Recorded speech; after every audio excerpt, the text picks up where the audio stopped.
Welcome to the Capstone Conversation, the East Bay's best podcast. Hosted by Jared Asch, bringing you in-depth conversations with the leaders shaping your community. Today, we're going to be talking about workforce development and how AI and new technology is changing the way we all work, particularly in and around government, how colleges should look at things, and all of the above.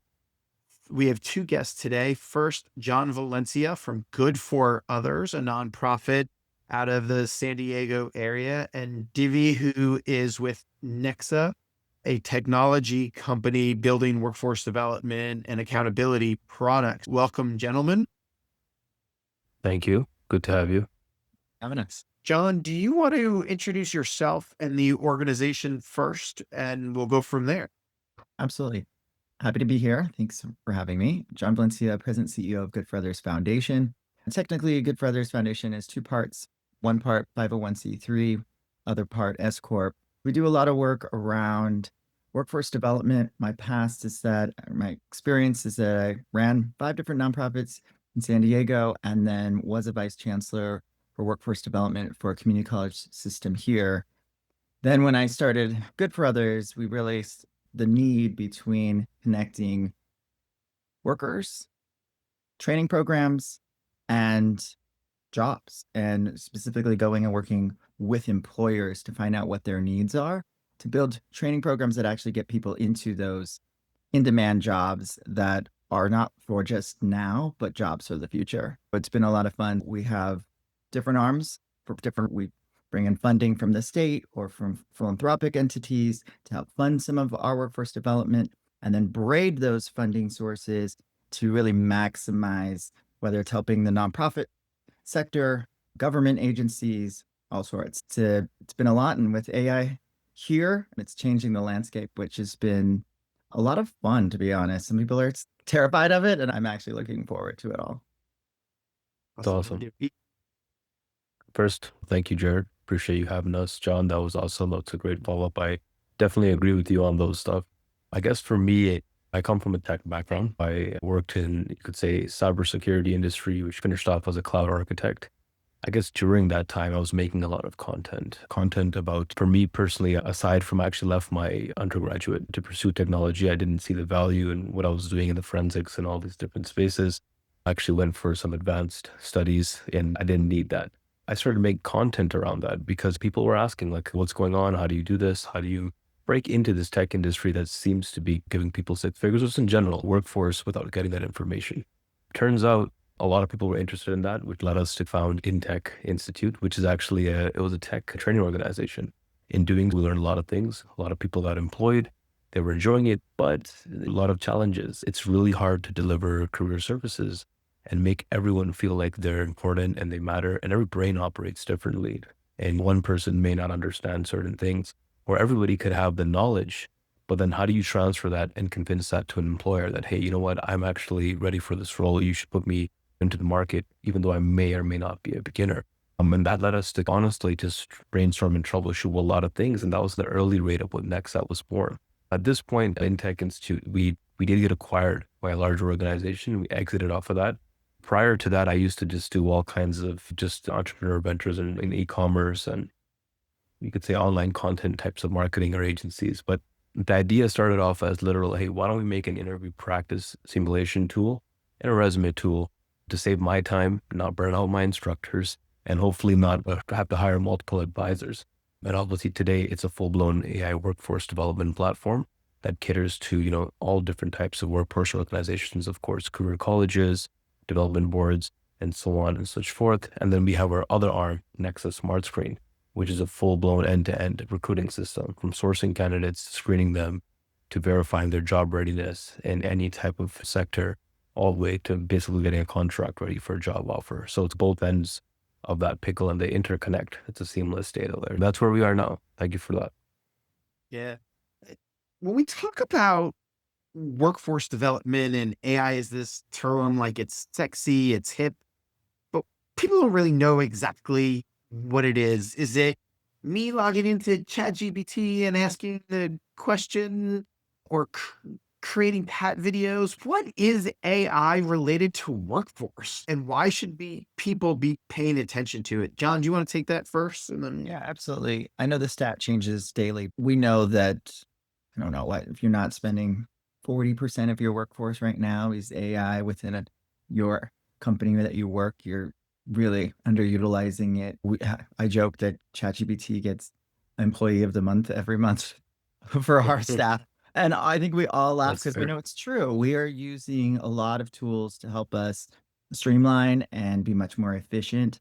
We do a lot of proposal writing and we do a lot of just you name it. And even just sitting with clients and bringing an extra brain and tools to the table to be creative, to think about, to problem solve in a way that's deeper than we can in sometimes the hectic world that we're in right now.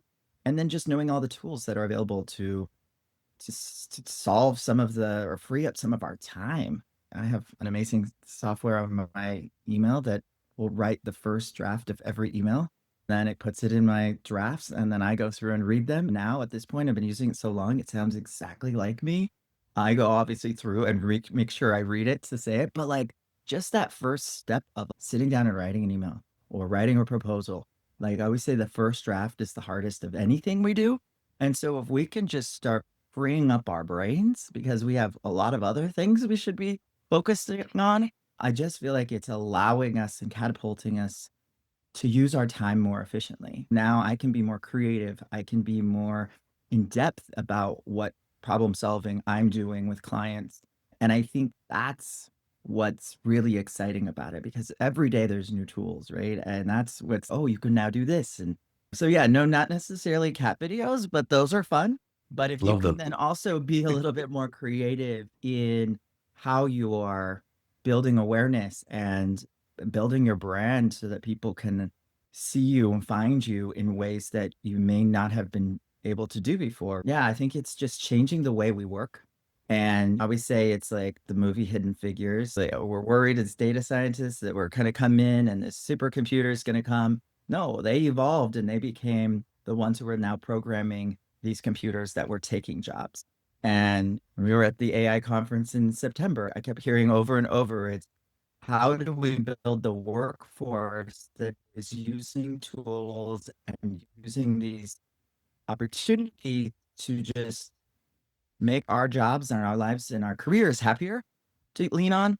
But also, we're seeing it that you're going to have these really cool jobs to be supervising teams, these AI agents and things that are helping to do some of the work. So now I think it's the time to really think about what that looks like and lean into it instead of being so scared about all of the change and jobs that are going to be gone, because now we're going to have a whole plethora of new jobs. And how do we train people to have and be ready for those jobs? I think is the exciting part. wow, 100%. 40%. That's I got to get more on it myself. Divvy, do you want to take it? Explain like how job applicants should look at it, how colleges and workforce agencies should be looking at stuff in this AI workforce? The question that I think you asked is, it has a two-way street, right? Are you referring to what's AI in the workforce or what's AI in workforce development? Yes. Okay, got Separate it. it out for us. Got it. When it comes to what's AI like in workforce development, I'll start with that because that's what we did. I think the key thing is you want to think of it as intelligence, right? We're creating artificial intelligence. I previously worked on designing custom models and all of these things. At the end of the day, it's not as unique once you get behind the engine. But the cool part is what John was touching on is, well, what do you feel are the biggest problems in the workforce development industry as human beings when we work in there? We have problems as a job seeker. We have problems as the staff and the organizations that work with them. And we also have problem as employers. The first thing is they're all three siloed. Right? These industries are very well connected, but they don't really talk to each other, right? Which they should. What artificial intelligence does for workforce development is it's what we also started with our organization as well. Is, well, imagine you can supercharge the staff to reduce administrative burden. When usually in a place of, I'm just going to use an example of a community college, right? You can apply this to anything else. Usually it's a 5 to maybe 3,000 ratio. There's 5 people usually that really are in the front lines of a career services department, and there's thousands of people many career services. These are all different people, different walks of life, different brain, different challenges. Maybe they're all going to the same career, but still will have different views and ways of understanding. It is very expensive if I were to deploy 3,000 staff members and say, hey, I'll give you a dedicated career professional to make you feel like, because your problems are different, we want to be around you. One of the things that AI can do is it can completely personalize the experience of your journey to become employed with the proper understandings of, hey, this is how your resume, this is what a resume looks like. This is what companies are going to try to look against you, pin you down. What if we can simulate that? What if we can create enough intelligence that actually, quote unquote, BS detector can get through it? Now you have literally, every time you do something of that nature, of a simulation or some sort of work, you get better and better. What about on the employer side? What if I can make sure that nobody can just give me some tech jargon and find their way with the job offer only to 3 months later? Well, that was a waste of time, right? And now, of course, for the staff side, how do I properly use the Bureau of Labor? How do I properly analyze what's going on in this city? What's in demand? What salaries? What should you look? What's the competition? How do I analyze your resume? How do I look at it? How do I actually provide value to you? Because I am a career advisor. I'm not an engineer. I'm not a lawyer. I'm not a doctor. I'm not all 10,000 of the different disciplines that a school will teach. It's not all in my head. Thanks to AI, it could be. You can rationalize intelligence and then use their skill sets. It enables you to reduce administrative burden, personalized experience for job seekers, create very good trustworthy readiness for employers, all while you guys can focus on more important things. Of course, this helps with things that people look at from a higher view, which is scalability, cost, right? All these things all come into play. And it's only going to improve. Again, the best way to do this is work with individuals and make sure that we're properly understanding how the data is used, how we can essentially make sure that it's not just always going to be generic. That's where the power of bringing something like ChatGPT or OpenAI, but then also keeping in mind we need to create something custom for the niche, which is workforce development. If I'm not wrong, I don't think this industry has been disrupted in probably 50 years. We still focus on resume defines your employability, but these days it's a lot more to verify somebody, and you're still making that 5-6 second judgment off that piece of paper. And I believe nowadays there's a lot more powerful ways to verify if you need a team member or not, or if this person is not worth that offer or not. John, I see your brain thinking there. You want to build on what was just said? Yeah, I think as we look at all these training programs that exist everywhere, right? I was vice president of construction of community colleges in LA and vice chancellor. And we would just as Debbie was saying, all of these things are so true. How do you help support humans in a customizable way that have so many different challenges and barriers to success?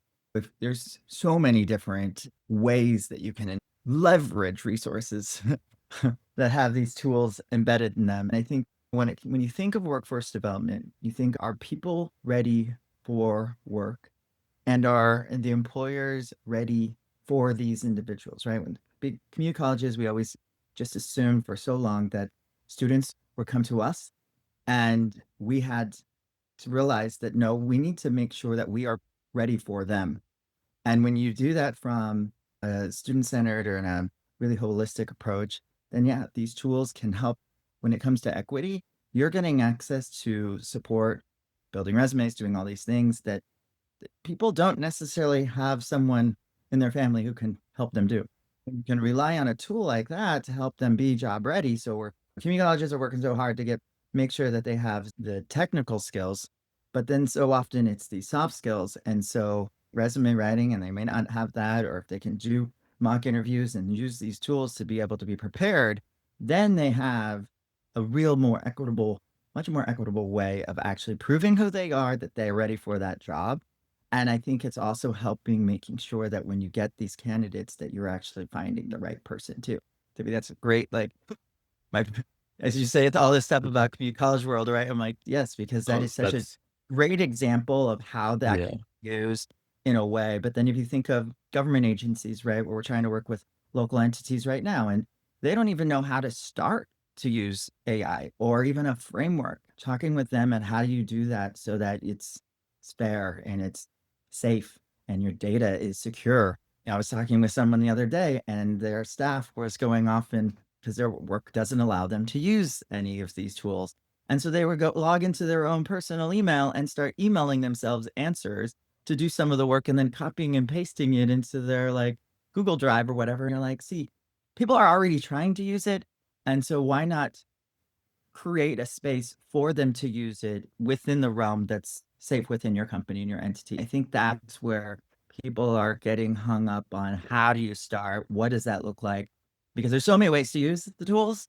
And then you have to be like, is someone using this and what other software here? And there's also a lot of, I think, confusion in the marketplace right now too, because there's so many things and opportunities and which one's better. And are you getting it updated? And is this actually going to be the long term? Do you want to invest in something for your company that's going to be antiquated or outdated? And as all these other new tools start arising too. So I feel like the landscape's challenging for people. And so people don't necessarily know where to start, especially when it comes to like workforce development and getting folks these tools, really these soft skills that they really need.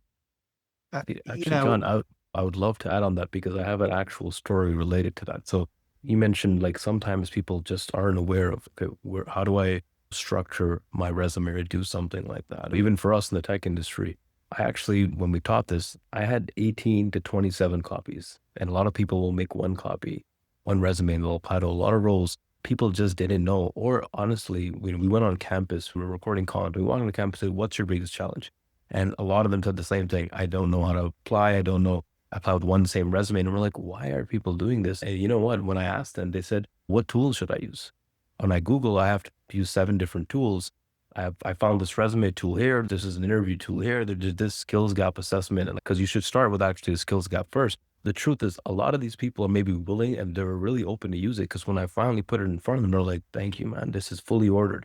I logged in. I got a skills gap that took me to how to properly understand and start some communication. The interview simulation is giving me confidence and it's analyzing my facial structure sometimes to give physical confidence, how you present yourself in meeting feedback.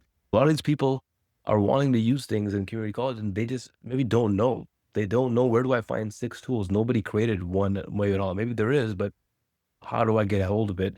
And maybe if the school likes to invest in this resource, I'm pretty sure they'll be like, okay, cool, I can actually get the most out of this. Same way how companies will invest in a Slack system or an LMS system that comes in. Sometimes they don't know and they just need it in front of them. And then obviously then the adoption will happen there. Because what's going to happen after that, they're just going to go home and Google random stuff and it's going to be confusing. And it's like a double-edged sword, right? The internet. All this information, but now it's an information overload. What do I do with it? Remember the story of these people coming up and say, hey man, thank you. This actually really structured everything in one place. And then I started realizing, I changed my mind. I said, you know what? I want to do this to actually make it more accessible to the world. We should make career services where if you have a dream, you want to work a career, this shouldn't hold you back. If you're actually dedicated and you really want to work in a job, not having the right career services shouldn't be the reason why. There should be other reasons why, but if that's the reason, then hopefully I can fix that for a lot of people. That way it's always accessible. Whether you're first world, maybe you're not as privileged as someone, this should help us be accessible. I just wanted to add to that because you're 100% right on that. It's definitely another problem that I always see a lot. I hear you talking about customizing things for individuals. And that come up in education a lot where, particularly around K to 12, especially community colleges, is how do you, in specific plans, in your case, you're saying it's the career services at a community college, at a university, it can't be the same for everybody because every industry is different. Technology allows you to blend that in and customize it Correct. a little bit for every user going through the school's program. Is that sort of what I'm hearing?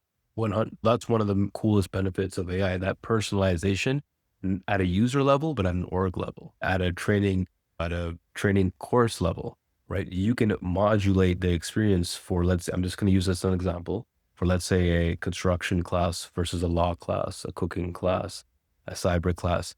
And the benefit of this intelligence is one thing that humans can do is have the knowledge of 10,000 jobs in one brain. Maybe I'm wrong. Maybe there's a few people out there that have a million years of experience, overlay all those jobs.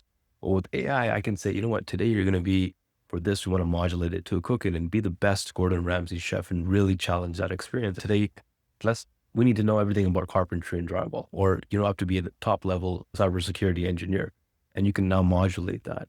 And that's the one, it's hard at a human level to do it at such a monotone rate without obviously investing in pretty solid expertise resources. And even then, if I were to get every school right now in the United States say you need every top engineer in every role, it would still be a challenge to probably fill that.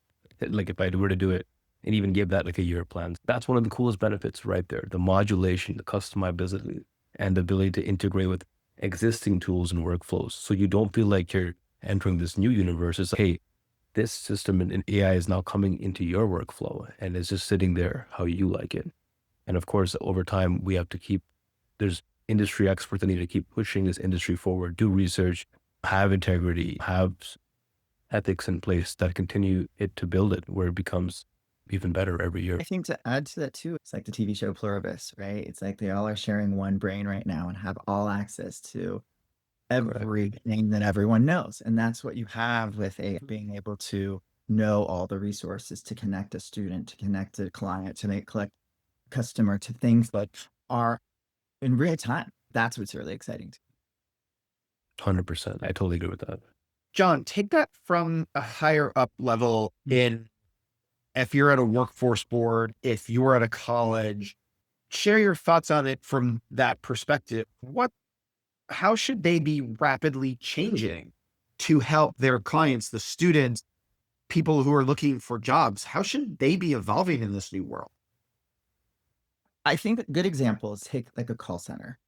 We always tried to figure out how to do call centers when I was at the colleges, because you just have so many people needing so much, having so many different questions. And how do you meet that? What I'm excited about is call centers are going to all be automated by, pick up the phone, you call, talk to someone, and you're answering their questions, and they're just sounds like a human. They have better access to in-demand information and can say, actually, here, this is how you can do it. You're going to have an AI on a phone talking to someone who's your counselor and your career navigator telling you all the cool jobs.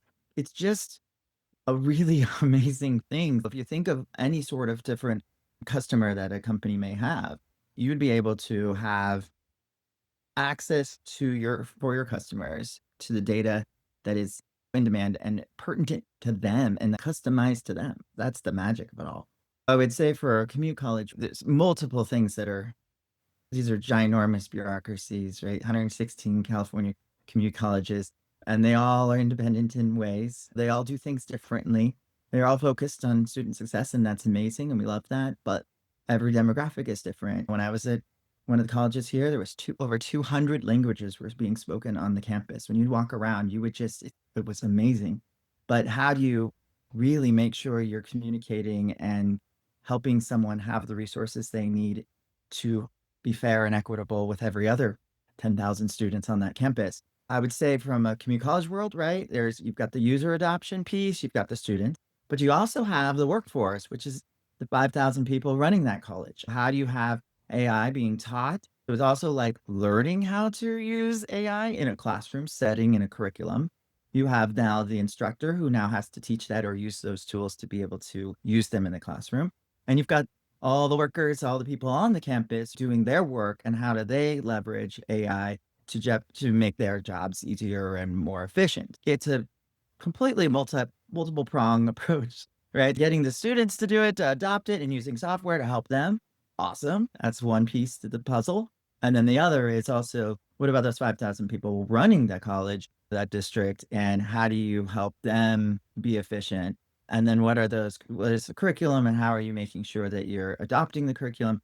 Because in California, it's a 2-year process to update any curriculum for any classroom setting. Rosemont College here in San Diego just announced they're doing an AI associate's degree, which is really exciting. In my brain, I thought, yes, I know. And as a former vice president of instruction, I also know that's going to be really hard because it's evolving every single day. When you go through a curriculum development process, that is another challenge within the system that's going to be hard for them to continue to modify and grow their curriculum over the next 2 years, let alone every time everything's moving so exponentially fast. I think there's when you think of a community college system, right, there's multiple entities needing to understand how to use it. What are those tools? And then putting in some framework or some processes, right, to standardize those things too, which is very complicated in a big bureaucracy.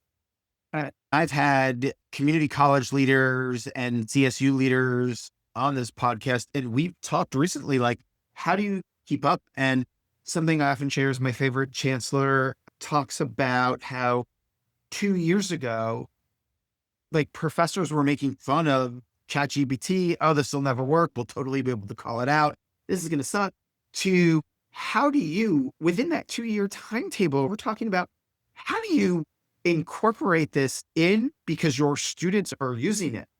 And that's even harder at the high school level because they are starting to use it. And it can't be looked at as cheating. If you're saying 40% of people at companies should be using it already, or for 40% of my job, that's not cheating anymore. So how do these colleges, how do these workforce boards, how do these entities possibly keep up with that change to provide that for their students? I would just say that, again, we have to think about the jobs of the future. What will this look like in 10 years? If some of these counselors, so community college setting, where you have a ratio of 1 to thousands of people per person, right? Now they're going to be sped up being able to support their students. And then the systems will be able to say, hey, Bob needs extra resources. We need a phone call. We need to have a meeting with him. But other ones are going to be like, oh, I got what I needed. I feel good. You're going to be able to figure out how to assess someone's whole person of what their journey is in a way we've never been able to do before. I think that's where we can lean into the excitement of it and saying, okay, how do we do that in a way that helps community colleges stay? I was on another call 2 weeks ago, and someone was talking about the fall of the community college system that could eventually happen with all these other entities, Google, and are building curriculum and doing it really well. What does that mean? Some of these folks who don't need to go to a campus to get resources, which lots do, but what about the others? We're going to have this really interesting world of what does that look like? I think a lot of people need to just start sitting down and mapping out where we see things going, because we have to start thinking in a much more future forward thinking way of then not being so reactive, which I think our community college, a lot of companies and systems we're really reactive, but we have to be proactive, because now's the time of thinking what will, and how do we be prepared for it? What we heard over the Christmas break, that iRobot Roomba went bankrupt because they couldn't keep up with Chinese AI companies who could do their software better. And they've been around 20 something, 30 years, for whatever, how long it's been, like long time. And my little Roomba's roaming around my house. And that's crazy, because you have these other the competitors are going to just be everywhere. And now it allows us I think we're going to just see technology just moving so exponentially fast. And so I worry about education. What do training programs look like? Who's vetting these training programs? Making sure you still need the human touch, which is why I love community colleges and helping those who really need access and resources. And so it's going to just change the world. How are we prepared for it? So I think when we were at the AI conference in September, I kept thinking the same thing. What is next? Where's everybody else? Why aren't people talking about this? Because I see this as the forefront of what's happening. And we just need to amplify to make sure more people are prepared for what their industry and the cross-section of all industries plus education training, what does that look like in the future? It's going to be very different than it is today. Divvy? Yeah, 100%. The way I would just exactly like, John, what you said, if I reverse engineer it, the world uses AI, I feel like simply, it's a very simple reason, right? It provides enough value where companies can obviously save time and money. Now, if, anything that makes a human's life easier, unfortunately for business, good luck trying to get rid of that. That's not happening. Yeah. Now, the only problem is I noticed the workforce development industry always seems to move a decade later. And what that does is, at this point, at the speed it's going and at the jobs that it's creating and jobs that are changing to have AI being involved in them because of what the value brings to companies, right now we can't have that lag in the workforce, because your whole point of workforce, I believe, is empowering the generation to be able to enter the workforce. If the gap gets big enough, then unfortunately all that's left is the people that are already in the workforce who are skilled that are just going to continuously have to take on roles, and you're going to have this gap left. And it's not even a good thing where, okay, cool, skilled people are coming in. Now, eventually they're going to be like, whoa, we have all of these people that are able-bodied, but they need to understand it. So it would be amazing if, obviously not to just do career services, but as John mentioned, It can be in several different areas, in several different departments. If we just embrace the fact that, hey, listen, the human touch is always going to be there, but there's tools and systems available that, A, you can learn that make your life easier, make you more employable, it can make you understand and how to get yourself in the market faster and easier. I think it should be adopted because one, these kids they're in this generation as well. So it's not like it's going to be foreign to them. It's actually foreign to maybe the staff and maybe the professors who haven't seen it. Like or you mentioned, it was a ChatGPT is not going to be anything in 2 years. Guess what? It's 10 times better now. Can you imagine what it'll be like in 2027 and in 2028 when you literally walk down the street in San Francisco with robots that'll be like, hey, sorry, just picking up the garbage. Or when they come to your house and help you fold your clothes and do all that. They're still running off the same models. We can't run away from that. Companies will always keep innovating. They're the first to do it. Find is a hub that does that. It'd be amazing to see the workforce essentially just speed it up a little bit to make sure that our youth are ready because they're already in it. I promise you, a lot of people I talk to, they don't have a problem with it. It's cool. And I feel like they would enjoy having that extra edge, just makes your life a little easier. Now, I obviously disagree with don't download your thinking, right? Don't disable your thinking and download your brain to ChatGPT or AI, but use it to help you improve your life. Use it to where you can because the world does it, right? It's just part of the human experience at this point. That's the best way I can see us Yeah. improving as a So society.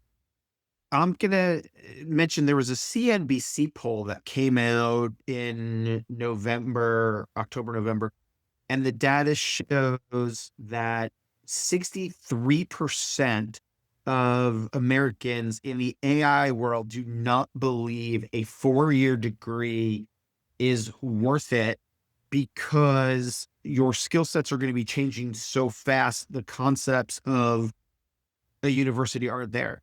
For reference, 15 years earlier, that number was 25% lower. People are now really questioning what is the value of that 4-year degree. They've always questioned it in some ways. But how do people evolve and just what thoughts do either one of you have on that? Because it feeds into what you're thinking about.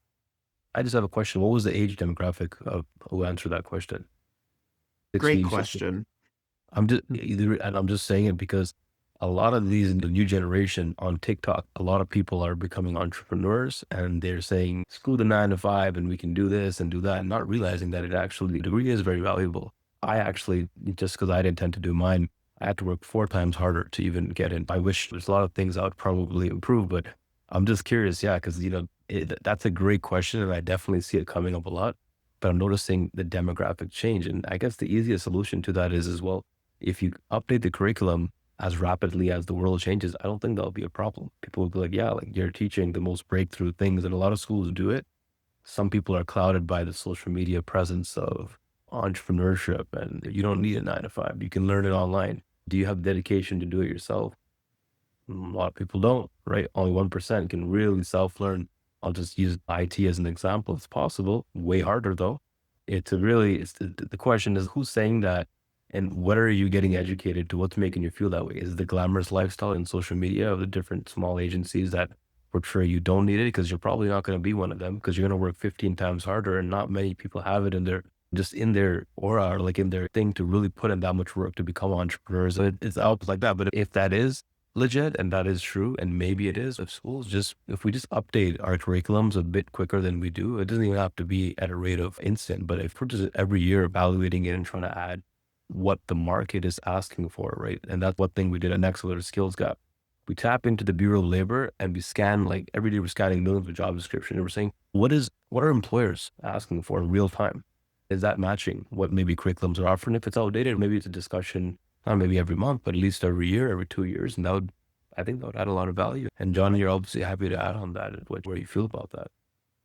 Yeah, being in the community college world was very eye-opening for me because I think I have a different perspective now because when you have a 2-year curriculum development process, things a lot can change in 2 years. When you update that, it's just a process. Our system, the bureaucracy of education in California will have to change that.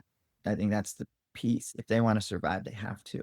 As they have to, like you said, move at the speed of business. And that's not what's happening, especially in like career technical education programs. An English class is an English class. Sure, that's probably not going to change. Math is math. But these very highly sophisticated and technical programming has to.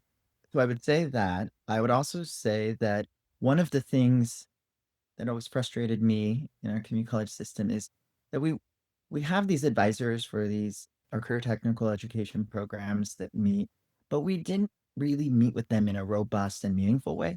You would meet with them, hey, this is our curriculum. How is it? Does it look cool? They give you a thumbs up and you keep teaching. The US Chamber of Commerce came out maybe 6 or 8 years ago with a framework called talent pipeline management.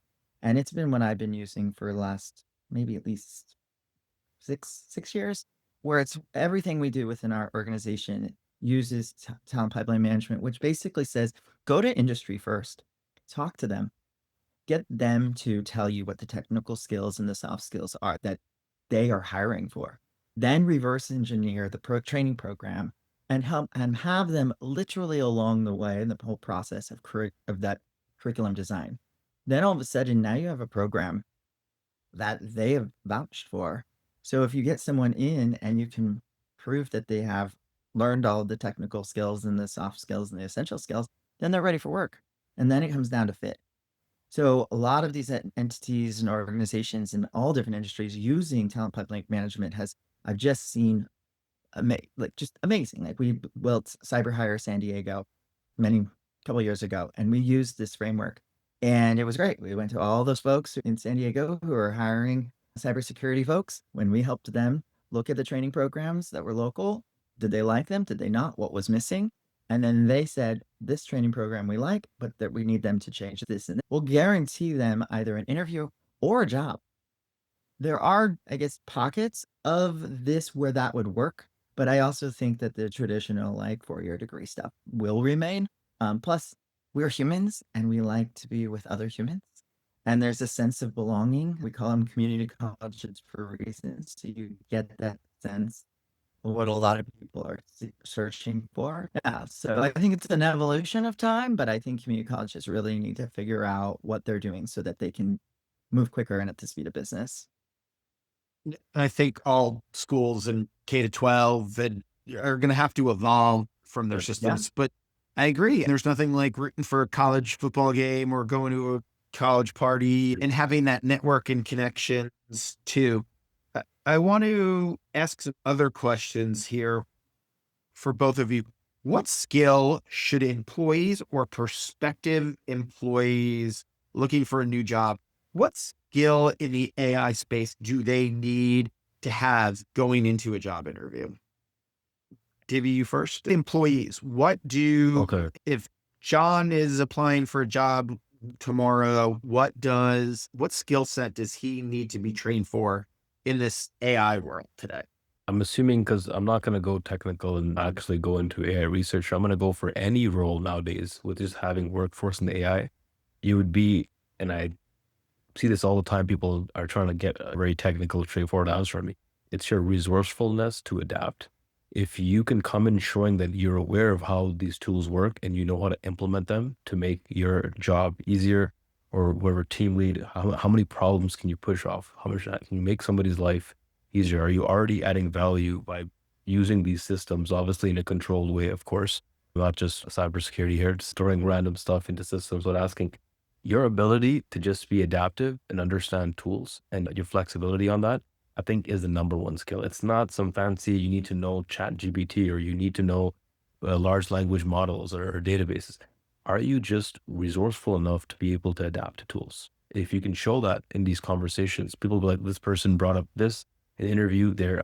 One thing that I always do is how many times in the interview did you, before you talk about the salary, did you bring up what is the problem that prompted this role to be open? What is the biggest 3 projects in the pipeline that are causing an issue for you that maybe you can then relate some tools that would provide value? Because I would look at that person a lot. I would remember that when I get off that conversation. We always look for that. Any signs of this person is being able to use something or their resourcefulness of having adaptability, that's put that as number one. It's almost like give a case study of how you problem solve using AI tools and being creative and adaptive. John? It's going to be the problem solving piece with AI literacy and understanding how things connect. Not knowing, you don't have to have Gemini and whichever ones and all these different tools, but understanding like what that means, what you're asking it, like prompting. I think doing a little prompt session in an interview. What would be a good prompt? Here's your problem. How would you use tools to ask it to actually help you do something and solve a problem? And then delve into, okay, great. Now, how do you implement that? What would you then ask next? How would you then build a scenario in an interview that would help them see that you know how to do that? See, then you'd use it as a tool and you're not relying on it 100%. You're fact checking it, making sure it's not biased and isn't giving you some hallucinations and doing weird things, right? And that then making say, okay, cool, I actually really understand what this tool is helping me do. It's not about specific models. It's not about, there's going to be hundreds of tools. It's just, Yeah. do you know what AI is and can you apply it to whatever you're doing? Can you apply it? And how do you apply it is, like you said, prompt engineering could be one of them. Understanding the different tools in the space could be one of them. Understanding your job at a level where, okay, where can I just plug in this quickly or set up this email quickly and work with my team to see what's going on? I think that's, and I actually, the funny part is I actually asked Gemini, Claude, and GPT a similar question, and that's what it gave me. It said the winners aren't going to be people in the world of AI. And this is AI saying it, by the way. It's saying the winners are the ones that use and know how to adapt with the tool. Because you could be a network engineer, I'm just going to use this example, and you could be a network engineer that uses AI.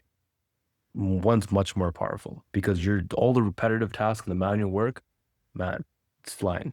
Better, you could probably up your vocabulary. You could probably up how you communicate with people faster. If you're confused on what's going on, don't second guess it. Ask something the system before going to a manager, maybe wasting their time. And if you make that a habit, they're just going to see you as you're a better operator in their organization. And Jared, maybe even asking a question of saying in an interview, when should you not use AI? And Exactly. see what their answer is for that one. So you like flip it to say, actually, because then you'd get like their ethics, you'd understand a little bit more about, you'd learn a lot about someone if you ask that.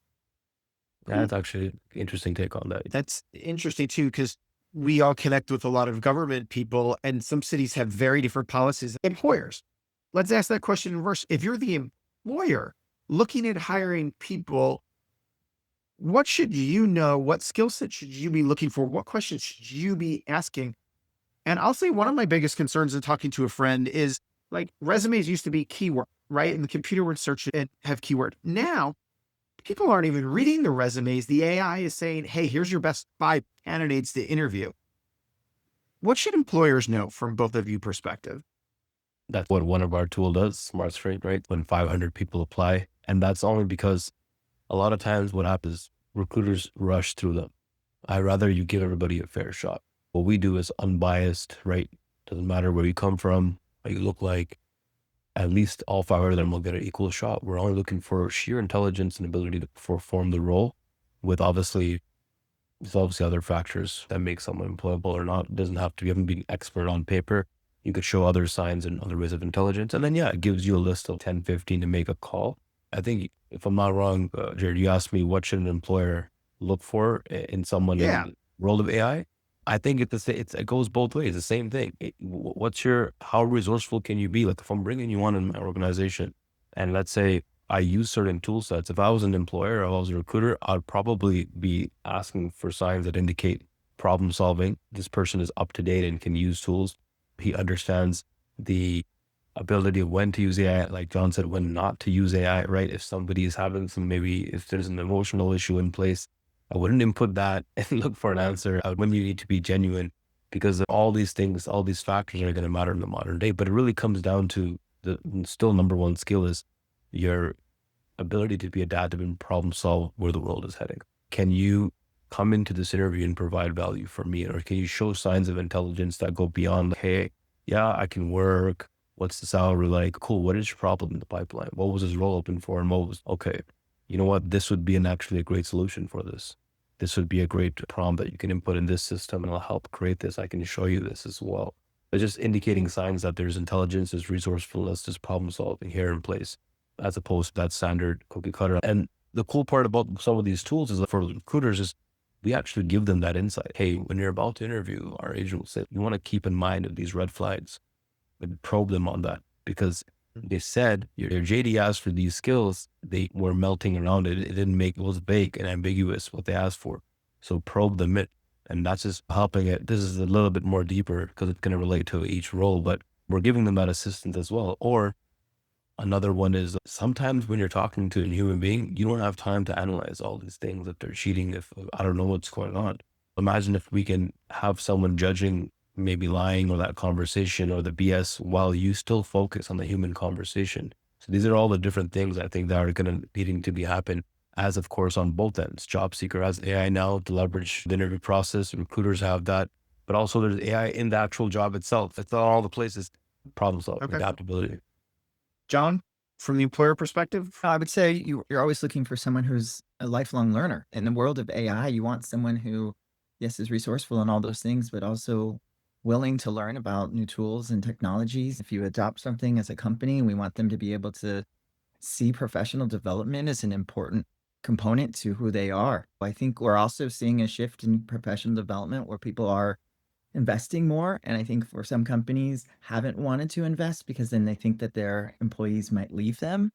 I think if we just change the world of what we look at as like ongoing lifelong learners, I think that changes the whole workforce because now everyone's increasing and now you're not necessarily, you can stay much more competitive that way with your retention rates for employees. I would say that would be a really big piece. I would want to make sure so that they're just continuing to adapt to AI and you're also knowing that you're getting someone willing to go with you on that journey too.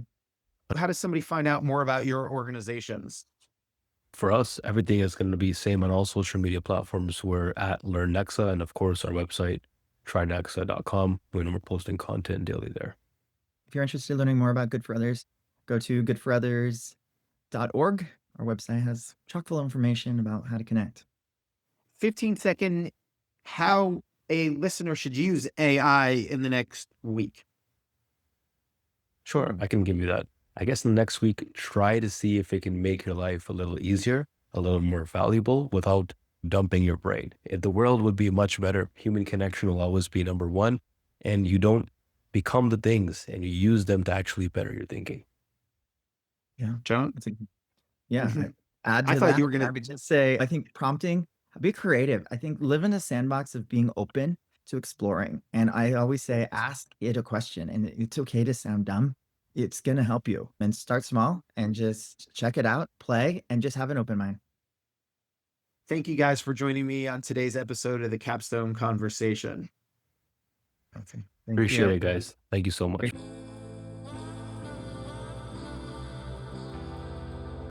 Thanks for listening to the Capstone Conversation. Don't forget to subscribe and follow Jared Asch and Capstone Government Affairs on LinkedIn. Leave us a review and share this episode with a friend.